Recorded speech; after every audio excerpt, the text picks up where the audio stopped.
સફાઈ કામદારોનું આંદોલન શરૂ. શ્રીરામ મૂર્તિ પ્રાણ પ્રતિષ્ઠા મહોત્સવ આંદોલન છાવણીમાં ઉજવણી કરાઈ. સુરેન્દ્રનગર દુધરેજ વઢવાણ નગરપાલિકાના કોન્ટ્રાક્ટ બેઝના 60થી વધુ સફાઈ કામદારોને વાઘ ગુના વગર ગેરકાયદેસર રીતે એકાએક છૂટા કરવામાં આવતા સફાઈ કામદારોમાં રોષ ફેલાયો છે.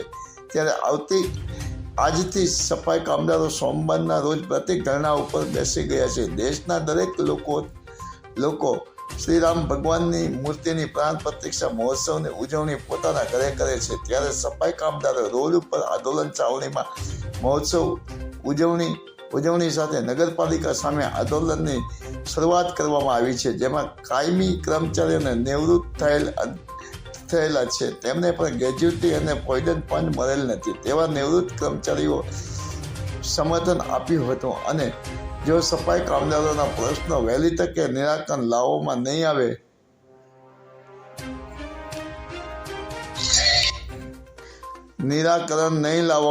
તો આંદોલન જલદ કરવામાં આવશે તેવી સફાઈ કામદારો યુનિયનના લીડર મયુરભાઈ પાતળિયા અને સફાઈ કામદારો જણાવ્યું હતું. માયાજાર ન્યૂઝ ચેનલ જય